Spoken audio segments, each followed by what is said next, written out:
Week 15 in the National Football League featuring World of Matchups coming to you guys live and direct from Las Vegas, Nevada. Dexter Reed, Spencer the Wiz on the other side. Spencer, what's up, bro? Ooh, trying to get my headphones set. That's what I'm trying to do. But no, celebrations happening here. It's Hanukkah coming up, so we're excited.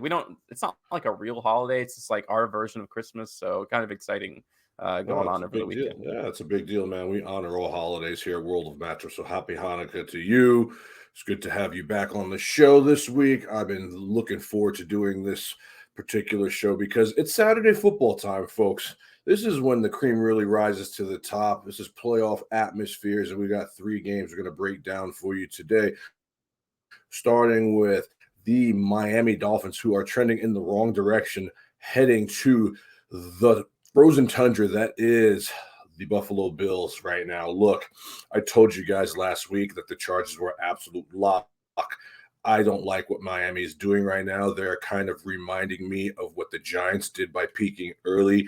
They have peaked early. Tua looked absolutely miserable in that game on Sunday night, and I think you are in trouble here. I really, really do. Now, these are 3 tough matchups they've had in a row, but Tua saying that, yeah, man, it snows in Alabama. Tua, you're heading to Buffalo. Buffalo's like Russia. Okay? This is going to be an intense game, and they're not going to move this game. As you know, they haven't moved it because it's not like the blustery storm that they had in Buffalo a couple of weeks back. But this is what playoff football is all about. This is what the elements are all about. And I know there's some people out there like you, Spencer, that think all football should be played in the dome. This is a man's sport. This sport's been pussified enough. Let these guys go outside in 15-degree weather and have to fight the elements. And I see it working 110,000% against the Miami Dolphins here. They are a warm weather team. They're trending in the wrong direction. Conversely, it looks Buffalo and Josh Allen are finally hitting their stride without Von Miller. I don't think it matters here. I think that they win a close game. I could easily see Miami covering this number. Spencer, can you find out that number for me, please? I think that is a small number, but both teams throw the ball type teams. I don't really trust the running game of Buffalo, but I do trust the legs of Josh Allen. I think Miami knows that they have to run to win here. I'm not saying that Tyreek Hill is going to be neutralized, but dude, this is a snowstorm that's taking place. It's I just 7-point spread. That's a big spread. That's a big spread for this kind of weather. Now, the problem is by game time, you don't know what it's going to look like out there. You don't know if it's going to even be snowing out there. The field could be immaculate by game time. You don't know. That being said, the desperate team here is the Miami Dolphins. I'm going to take them plus the 7 because they do have firepower. And if the field is clear and the elements have kind of, not been as bad, from what I understand, this is not a storm that they're going to be playing in. It's just they're waking up to a lot of snow and cold weather. I could see them covering that 7. What are your thoughts on this game? Yeah, this is a pretty interesting game. I mean, Buffalo Bill, it really is starting to catch their stride. And they were, despite having a good record, which I guess is the mark of a good football team and not playing their best football, they were still at the top. And here they are playing actually really good football. And it looks like they're rising, looking more like the team we thought we'd see in the beginning of the year. But as we all know, everyone overreacts over the course of a football season. Everyone forgets that there's 17 games and one game can kind of sway everyone's opinion on the entire team somehow. But it's just one week, right? Well, if you lose by 3, you lose by 30. It's one loss either way.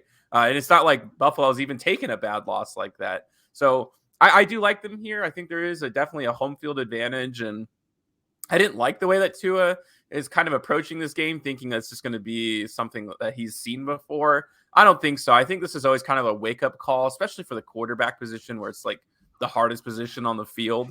And you go into a weather game that you're just not used to. Maybe you can't grip the ball the same way. And like you said, we'll see how the weather really looks like in Buffalo. My interest in the game usually, I'm going to say, goes to the under. It's under 43. It seems like a lot of points for a cold game.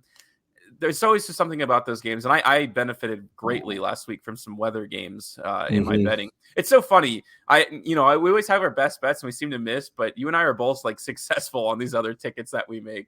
I'm telling you, it's nuts. And I had a good week. Yeah, me too. I'm on a crazy streak right now in the NBA. 4 out of my last 5, but that's a story for another time. But looking at the Miami Dolphins, I'm also like I'm not as like harsh on them, I think, as everyone else is. They play a really bad game against the Chargers, but we also saw the Chargers play a really bad game against the Jaguars early this year. And now, Hmm. like when they're coming back healthy, everything looks a little bit better. So I'm not gonna let 2 weeks sway me and say that the Miami Dolphins are dead. I think they're gonna be fine. I just think this is a bad week for them. And I think Miami will finish, strong, but I don't like them this week. I'm going to take Buffalo minus the 7 points. I just think that they're so used to playing in these cold games, and Miami obviously just probably is not to this level. When you have a snowstorm, and we'll see how Tua responds. He's got to do something this week. If it's another dud, then you start maybe questioning because it's like 3 weeks, and you're like, that's kind of bad. You don't want to have 3 bad weeks in a row. That's pretty rough. But Hmm. I'll take Buffalo. Yeah, it's not about the fact that they've lost. To me, it's how they've lost. And I came into this season. I'm one of those people that I think Tua is not great. I think Tyreek Hill can make me look great. I don't think Tua is a great quarterback. I don't. I don't know. At But the one only point, I reason this thought, team exists is because of Tua. Like being able to have someone like Tyreek Hill and all these really good skill position players, you have to have a quarterback that's a little bit below top 10. Like that's the only yeah, way financially it can happen. And that's the way that they set up their team. I think Miami had a lot of chances to get some higher level quarterbacks and they passed on it because they wanted to get, the best team around this guy. And they're kind of going for those, archetypal Super Bowl teams. Like, I'm not going to say Nick Foles. That's a little bit unfair, but like no, looking back at that Eagles team, it was Nick Foles obviously wasn't a top 10 quarterback, but the team around him was fantastic, especially on yeah, defense. And I think you're seeing something slightly similar in similar. this case where it's like we know Tua is not the best. Like obviously, I think everybody knows that Tua is not an elite quarterback, but we feel that we Everyone put was enough calling pieces him around him. elite a couple weeks ago, though. Everybody was I trying know. to convince me I that told Tua everyone was overreacts. a I can't. I won't. MVP candidate. I'm like, Yeah. where is it? At one point, I Yeah. thought Davis Mills was every bit as good as Tua. And so, if Yeah. now he has another stinker, again, it's not that you lose, it's how you lose. At one point, Tua was 5 of 15 on Sunday night. You know what I mean? It's how you lose. You have weapons all over the place. Chargers defense is not good. They're average and they're Oh banged up. yeah. They Average were is not a in that game, understatement. and that's at SoFi. You're now in Orchard Park where it's going to be cold as hell. So I really am going to be looking at Tua. He's the guy that I'm really looking at. I do think the Dolphins can stay in this game for 2 reasons. One, the Buffalo run game to me is not it's not something that scares me, and this is going to be a running game to win the game.